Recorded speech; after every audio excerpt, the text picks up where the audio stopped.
That T has quite an archive of Chloe's writings, from handwritten stuff, scrawled, and unlike Marsha Johnson, I could only hope that it's not 25 years before someone makes a film about Chloe.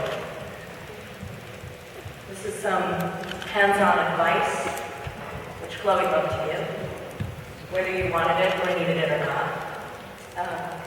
And these are the most un-PC questions to ask a person of transgender / transsexual experience, or a tranny slang by Chloe's style. Suggestions. Number 1, don't ask, do you have a boyfriend? Never assume all trans women have or want boyfriends. Actually, many lose interest in men. Sort of a menopausal gift for some. If you're a straight identified man, please don't ask the trans person, how big is your dick? That goes for trans girls and trans boys. Oh God, you're so real. I had no idea. Which translates to, who's setting the visual code here? The answer, we are. You're so much like a real woman, becoming anything in life's journey. Spiritual note. And please, for God's sake, don't ask that typical New York question. What do you do for work?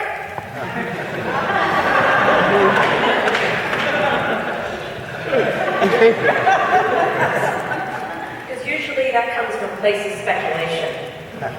As many trans women have had to engage in sex work, but many are lawyers, psychotherapists, spouses, family members, glamorous, brilliant, gifted, lovely, flowers, and leaders.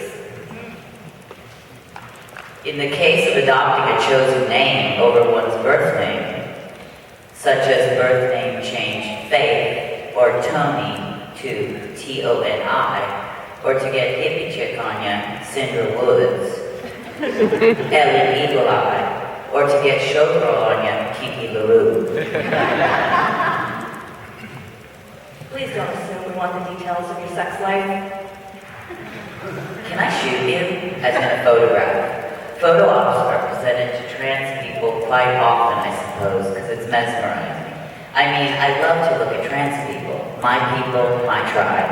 However, please be aware that trans people often struggle as minorities, and a bar has not been raised completely in terms of fair pay play. These are wonderful artists who truly are very fair with shooting trans people, and there are a lot of scumbags posing as artists just to exploit. Musing can pay. Just please be careful, trans people, and be very selective. And towards the end of her life, Chloe made a list of adjectives that she would use to describe herself. She was very clear about who she was, and her friends were very clear about who she was. The first one on her list is a good person. Plain and simple. Activist. Sex abuse survivor. Mentor. Poet. Singer. Songwriter. Counselor. Material. Fierce. Systems buster. Sexologist. Gender observer. Feminist. Transgender. Advocate for trans people. Eunuch. Patriarchal busting smart-ass fox bitch. Entrapper of white, straight identified medical providers. That's the description you don't hear again. And you will probably never hear again.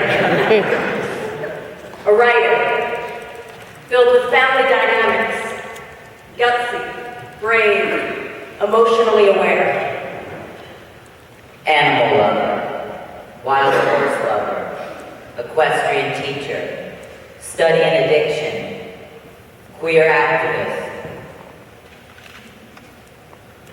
Straight man advocate / pal, which comes with a disclaimer.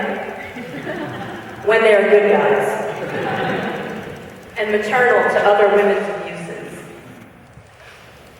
I remember Chloe to be all of those things. But I also remember her to be hilarious.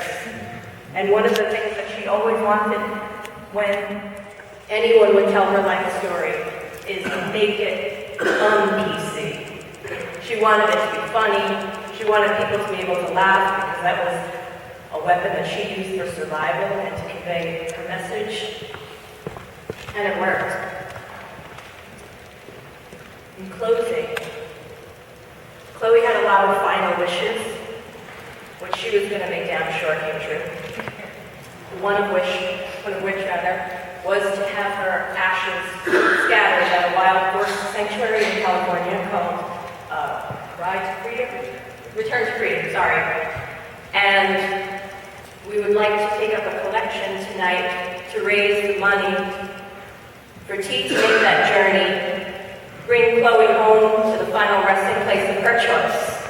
Because that's the way her life was, it was her choice.